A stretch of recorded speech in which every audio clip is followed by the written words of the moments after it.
Hi there, I'm Deb Crow, and I want to welcome you to Season 4 of Imperfect, the Heart-Centered Leadership Podcast. This is a podcast where we connect, learn, and laugh together with authentic and courageous leaders from all over the globe. You will learn from leaders you haven't even met yet. You will gain new tools to add to your leadership toolkit, because leadership belongs to all of us. It is not measured by stature or title. So please pull up a chair and listen in. This is the Imperfect, Heart-Centered Leadership Podcast. So welcome back to Imperfect, the Heart-Centered Leadership Podcast. And I'm delighted today to welcome David Sanborn to the show. And David, I haven't even had a chance to tell you, but every season my team gives me that gentle push into the land of discomfort. So the changes for this year is that we went video, which was super uncomfortable, but I'm halfway through the season and I'm doing okay. But it's landed us on YouTube with actual video now, which is a great thing. And the other thing I changed up is I'm not reading bios anymore because it's your story. So tell our listeners a little bit about you and what brought you to the show. Yeah, great, Deb. A little bit about me. I'll try and keep it short. I have quite a different background. Went from basically a corporate sales type role right out of college for about 5 years, which was a very much business to business. We're selling what is effectively a commodity, but it's a raw material you would probably know as a trade name Kevlar, which many people think of armor immediately, or body armor or high performance materials. I worked for the other major manufacturer, but the product was always sold out because of wars in Iraq and Afghanistan at the time. So it was very interesting to sell something that people had to have, and it was always sold out. It was a very interesting opportunity and a great start to a career. But what I really always, even as a kid, thought of becoming an entrepreneur and wanted to become one. So it's back over 10 years ago now. I started my first company, consumer products, developing a product, really sort of the inventor out of the garage, started selling out of my garage. I had employees working in my garage, truly that garage sort of business, and scaled it up to over $1 million in sales. But a very interesting experience because it was very hands-on. I spent a lot of time figuring out manufacturing, product development, sourcing, and I didn't spend as much time figuring out the sales side of it, but I did get into e-commerce early. So it got me into what truly was this eye-opening experience of seeing e-commerce from around 2012 to now, obviously the major changes. But really, how do you bring a product from idea to a market, right? To a person, into their house. And that was a great experience. I pivoted along the way a couple of times. So the first product didn't last that long. It only lasted 3 or 4 years. I launched another business in 2016, technically. And I was lucky enough to be able to sell that brand in 2020. So exciting to take something full life cycle, right? Idea to product to sales to then sell the business and hang on. You can find that products in retail stores now. So moving, for me, I think as a kid, that idea of walking to a store, how did this product get here? Like that kind of thought process has always stuck with me. And so exciting to see, again, that full life cycle. And then most recently in business, really stepping into this I'm very passionate about, this idea of truly understanding a customer, solving their problems with a product, right? And that product has to be developed. And there's many, many steps to take an idea and this problem that you're solving for a customer and move that through to a physical product that you develop, that you manufacture, that you end up selling. And I'm doing that with 2 partners that we have this business and I should barely even call myself a partner in it because I have 2 partners that own factories in China, but also we have full vertically integrated product development through to manufacturing. So we can develop products, we can help with many of the early stages like industrial design, mechanical engineering, all the early development phases, but then physically deliver a product out of our factories as well, which is pretty unique in the industry. But it's a huge opportunity. I mean, if you look at the total addressable market of products that are manufactured overseas, right, and delivered in the United States, it's in the trillions. So it's not even the number is so big. But it's a very interesting opportunity because it's also very complex. Particularly, you can get a product designed and developed. That's relatively easy to do that here. But to move it to manufacturing and then work through the full supply chain and bring it back, that is a more complex process than I think it needs to be. There's Alibaba out there. There's a lot of these platforms that sort of help you along the way. But if you ask any entrepreneur, particularly in e-commerce in this space, there's a lot of speed bumps, road bumps, major issues that you'll hit. And usually people have made lots of mistakes before they get it right as they sort of scale their business. So it's really exciting for me to help brands and businesses take ideas and scale them, right, again, back to the consumer and really deliver value to their customers. So, well, I can see your face light up when you talk about this. So I congratulate you on your entrepreneurial journey. I'm 33 years into the entrepreneur journey. So, it's keeping that spark and that joy and that innovation and thought leadership going. So kudos to you. Okay, you ready for some leadership questions? I am. Okay, so here's my first question. What method or strategy do you implement and utilize if you're evaluating a new business partner? That is a great question.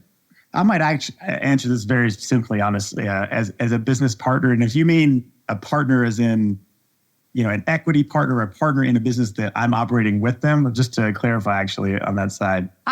What does the question mean to you? And when I say partner, what comes to your mind first? Yeah. So for me, a partner is truly a business that you would say probably there's some sort of joint ownership, there's some sort of joint operation with. I could expand on that to say that we have clients that we certainly view as partners.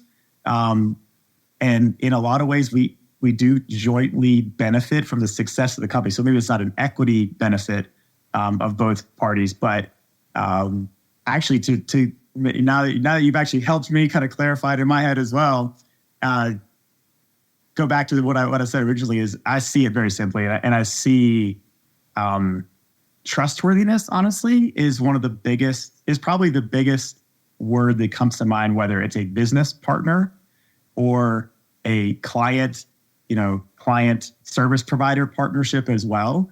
And I feel like that's actually a good response because it is true in every way, is that if you have a business partnership or if you have a business partner, somebody that you're going to start a company with, if you can't trust each other, as in the decision-making process, the different things about their personality, it will never work. It just won't. You might get started, you might get 10 years in, but the reality is there's always going to be that sort of underlying issue, and eventually it will come back to bite you. Absolutely. And the interesting thing is I think in a client service provider, we'll say, relationship, it's very similar. It's the same. I mean, and this is what you see actually with, especially outsourced manufacturing. If I said China, the vast majority of people say, "Ooh, product made in China," and at least Americans now. And I kind of grin when I hear that because for two reasons. One, I know it's not an unfounded concern that they have kind of in their head. On the other side of it, I know that we can do better than that concern that they have. We do a lot better. And maybe the last aspect is the fact that people don't realize it, but almost everything that is consumed in the United States is in some way, shape, or form there is a part of it that comes from China.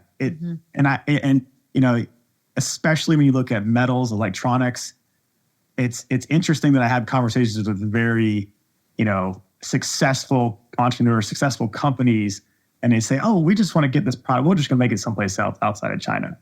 And I kind of laugh because to say, well, sure, you can physically assemble it someplace else out of China, right? But there's 10 parts out of 20 that are going to come from China no matter what. And so, a lot of times companies are thinking that from a sort of trustworthy, they might think of it from a tariff point of view as well, but tariffs are obviously a big concern these days with physical products. But, that trustworthiness still comes back to how do you really develop a relationship that's based on trust and trust each other and know that you trust each other through the ups and downs, because it's always going to be a business partnership is like people say it's like a marriage. Yeah. I don't know if we'll say it exactly like that, but yeah, I mean, and the same thing for especially in sort of the manufacturing client service provider relationship, I'll say it is a marriage, right? There's a commitment there that you can't just up and change overnight. It's really difficult to sort of break up, right? So that idea that the trust is always there, and it's that simple. It is that simple, and it's intertwined with rapport, and you need both, and you have to make sure it's not broken, and it's got a deep level of commitment, just like a marriage. Well said. Okay, my second question has permanent residency on the show. I've asked over 260 leaders this question. What imperfections does David bring to his heart-centered leadership? That is a very good question. There's so many. How could I even get started? That's usually the first comment. And I say it's a 30-minute show, so pick your top one, and candor and humor is allowed. Yeah. Pick my top. Only one. I pick. Okay. For me personally, I think as an entrepreneur, maybe I know a lot of entrepreneurs now through networking, and it's funny that we have very similar, a lot of things that are very similar, honestly. And I think like passion that you bring to a business or a product, that's certainly one of them. But particularly as an entrepreneur, there's this pursuit of perfection that is really good. It helps you in a lot of ways. It can help you obviously create great things and maybe consistently question your kind of thought process. So like, how do I actually get better? Not kind of you're never settling on perfection, right? You're always trying to achieve perfection.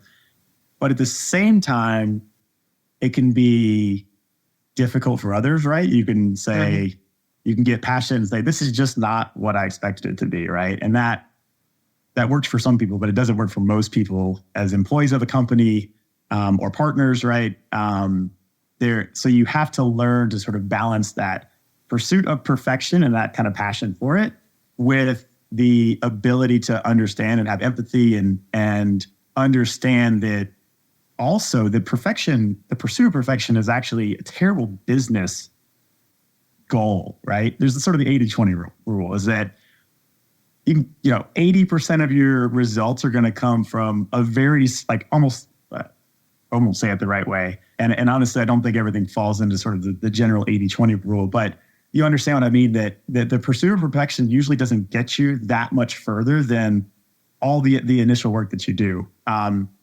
And so it's also a struggle, I guess you'd say, to kind of temper yourself or to remain cognizant that the last thing I'll say from a business point of view, I've heard this piece of advice from multiple people, but as a leader in a company or as an owner of a company particularly, said that no one's going to care about it as much as you do.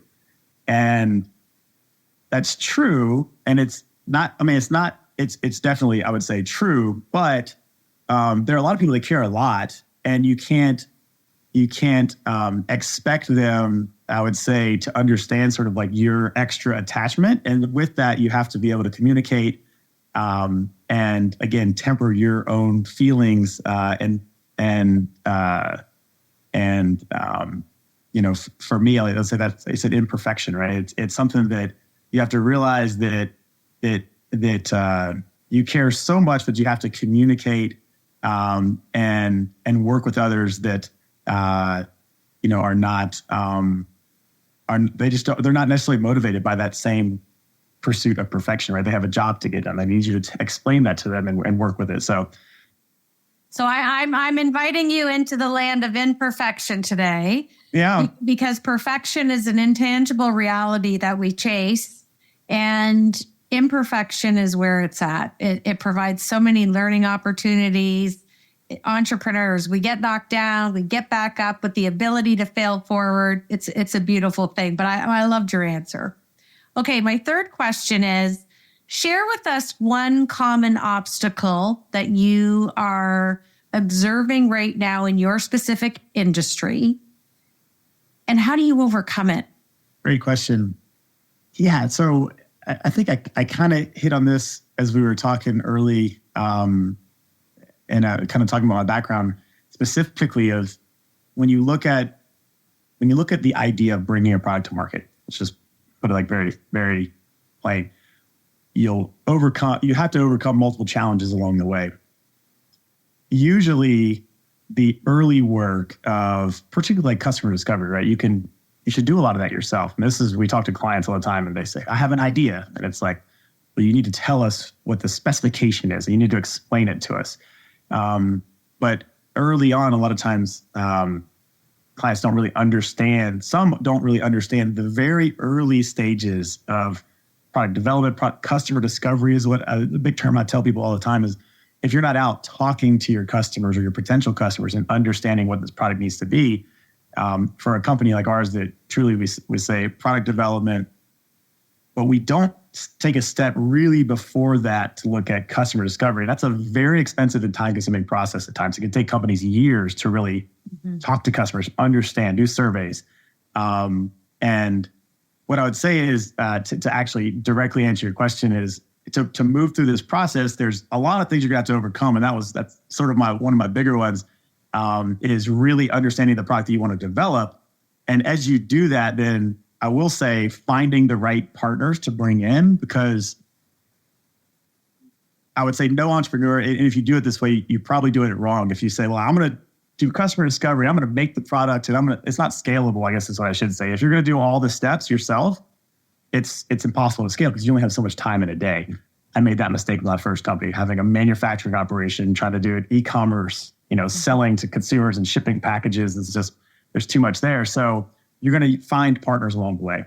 And again, there's going to be a lot of challenges, but so finding the right partners is the most important thing you can do. And I would say in our industry, it's actually really easy to find product design, product development, engineering. There's a lot of freelancers now. There's tons of websites where you can find a freelancer, you can find an agency, you can find industrial designers and all of these different people to bring in.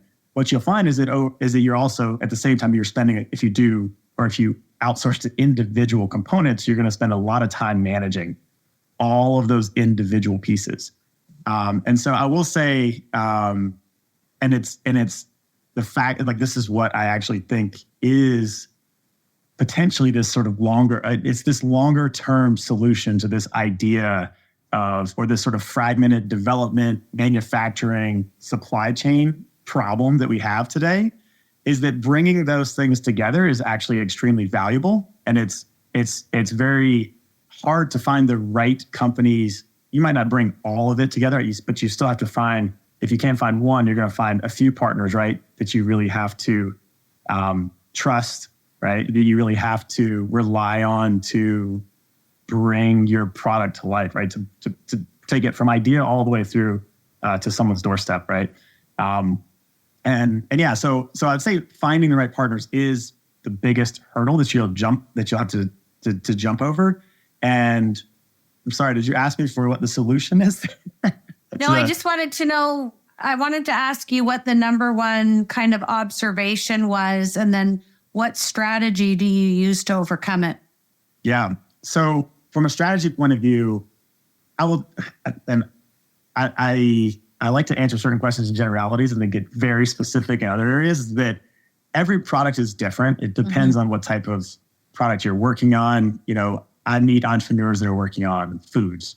The company that I sold was actually this consumable pet product, right? So very different process than, for instance, a consumer electronic product or a clothing textile product. So there's a lot of similarities in the way that you work through this, and the strategy overall is somewhat similar, but there's actually some pretty distinct differences. So I want to make sure that I kind of distill this down of overall strategies.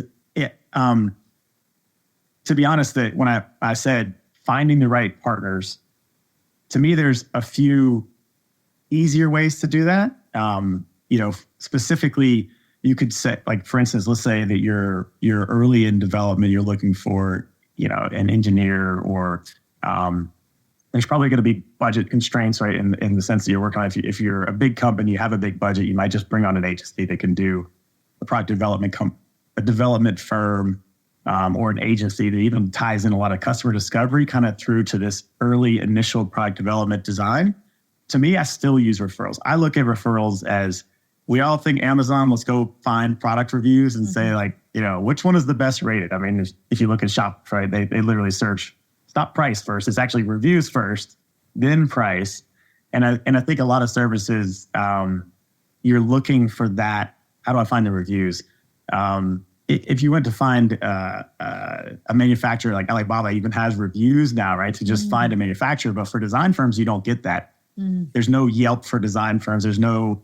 There is some, if you use a contractor platform like Upwork, you can see some reviews. Yeah. And I think that's great if you're going with an individual. But I do think a referral is very important. And kind of take that one step further is who, like their reputation, who they already worked with. That's definitely an important aspect there. Because I do think a company that's worked with other successes can give you more confidence than sort of an upstart that's relatively unknown. Like it might take some time, right? Finding the right partner. And that has to do with, again, across kind of any industry, right? Is Can you get some sort of referral? Can you see their reputation out there in the market or in their business area? And then let's see here. The next step, kind of along that way of strategy, is if you take that one step further. I think manufacturers are very similar to kind of the way I said from a service provider at the early stage. From a manufacturing point of view, a lot of people do think Alibaba, or they might think, Google, like just XYZ manufacturing. If you're making food, you can say, I don't know, baby food co-manufacturer, or, breakfast bar co-manufacturer, or cake mix, right? You can type in these things and find manufacturers online, but you're still looking for that. Where do you find more about the reputation? How do you know who they worked with? Do they seem reputable, right? And trustworthy? They kind of all bring it back together. Things. Yeah. Yeah. And then, I mean, well, I guess, and it would kind of apply at each step along the way. But you have to be very intentional, I think, to go out and look and figure out what you need, right? What you need to really outsource. And usually for a company, like, you're looking to the areas that you're not going to have any kind of strength, right? If you already have a manufacturing facility, of course, you kind of skip that. You're going to do it in-house, but then you look, to design development, maybe on to the fulfillment supply, like the later supply chain side. But that's it's like a CEO, surrounding himself with an executive team with the skill sets within each specific area that he doesn't have and needs to have to liaise with and make decisions and delegate. So very similar model. Okay, my last leadership question. I'm putting you on the spot here. If I have you think back to when you were a young boy, let's go all the way back to kindergarten to today. Share with us the one word that is your most transferable skill set that shows up every day in your leadership today. We went back to the kindergarten version of David and think about all that David's endured in life and leadership and school and work experience. What's the one transferable skill that you still hold dear in your heart and it shows up in your value system, your leadership? Yeah, actually for me, it's really easy. It's learning, or the ability to learn. It's lifelong really learner. That simple. I love it. No matter what you do, whether it's relationships with other people, you have a lot of imperfections, right? You have a lot of baggage that you've brought with you, whether it was a bad boss that taught you how to act a certain way, or it was a childhood trauma that you're still that causes you to be more emotional or to be whatever it might be, right? I say learning because it really is as simple as always thinking about kind of that, back to that perfection thing. You're thinking about ways to improve yourself as well. And that to me is learning still, right? Like, absolutely. Whether it is to read a book, to listen to a podcast, to, and anytime that I've made bad decisions or I feel like I got in over my head into something, I stop and I think, somehow I skipped that point where I should have learned something first. And it's not that you need to go slow. Like, you don't need to slow yourself down always, right? Mm-hmm. But I love cooking, and recipes to me are this very interesting, right? Like there's no point in reinventing the wheel of a recipe, right? Like generally there's a good way to make bread, right? But for me, because I kind of flip that. I say, well, what can I learn as well? So this is like, I look up the recipe to learn how to make bread, but then I kind of do my own twist on it, right? You make David's version. Exactly. And my wife will look at me like I'm crazy because it's like, no, that's 1 scoop of flour and you just did like 1 1/4. And that totally doesn't work in baking. Sometimes I have to admit baking is one of those more difficult ones. A little bit more precise, yes. Yeah, usually a little bit more precise. But what I really enjoy about that is the opportunity to learn how the best ones are made, right? But then kind of put my own twist on it. And I know it's a simple example, but good example. Learning. I love it. Okay, I'm going to switch to my Fab 4. These are just 4 rapid questions. We want to know what's sitting on the top of that brilliant mind of yours. First question, give us a word or phrase that shows up daily in your leadership language. Oh, I mean, from a business leader, and especially kind of more from the entrepreneurial point of view, I always come back to like customer, right? We're all like, if you're a leader, at least in business, at the end of the day, everything you're doing is meant to be about the customer. It doesn't matter what type of product it is, right? It's you're doing something for someone else, and you will make money if you do it the right way, right? And if you do it the wrong way, you might make money up front, but you don't over the long term, because at the end of the day, it's still about your customer, and that's everything. It's so simple. It's actually really simple. Boom. Okay, name a book that you've read at any juncture in your life, and tell us the author and what was kind of life-changing for you. Oh man, you're gonna kill me because I don't know. I can't remember the author off the top of my head right now. What's the name of the book? I'll say the Lean Startup is a great book, especially for anybody that's in business. Period. It's actually kind of amazing to me that companies, you have these huge companies that could take so many missteps in creating a product, creating a service, launching it, and realize that nobody cares, nobody wants it. And I think that mentality of learning, Lean Startup is very much that. It's telling you as a business how to think about your learning, teaching you how to do it. And it doesn't matter how big you are, how small you are, if you're starting at 0 or you're already a $20 billion business. If you don't think the way that I would say that book kind of teaches you to think, or to go about creating a business, creating a new product, all those different things, then you're just really missing out. And honestly, that's one book that I didn't read when I first became an entrepreneur. I did not read it. Probably took me 6 years. It took me 6 years to actually read it past that day. But you read it. And you look back and you say, wow, I missed a lot actually early on. Yeah. So who is the author? We'll look it up. Not to worry. People will Google it. It's one that hasn't been on the show. Okay, my next question. I got to give you some context. I'm granting you a wish, and you get to have dinner with a leader that you would love to meet. Now, this leader maybe has passed away or they're alive today. Who are you having dinner with, and what is the dinner conversation? Wow, I have never thought about a question like this. This is a good challenge. God, there's so many interesting people. Who's the first one that comes to your mind? I'll have to admit, like Abraham Lincoln probably comes to mind. And you know what? He has shown up on the show many times. What's the dinner conversation? What's the intrigue? I mean, maybe overcoming challenges. Like if you imagine a person or a leader that's been put in a position to like, how do I deal with this? Like, how do I think about this? I think there's an interesting set of challenges there. Abraham Lincoln specifically, even he went back to like the Revolutionary Wars. There's multiple leaders, but George Washington as well, where you're also making decisions about people's lives, which that I can't imagine that, that would be an interesting struggle. And I guess on that side, I would say I would never ask somebody how that was. But in this case, if it was, you took all the emotions out of it and you could really understand a little bit more, I think there's a lot to understand about that type of leadership position and absolutely. Yeah. Okay, my last question is I'm going to have you finish a sentence for me.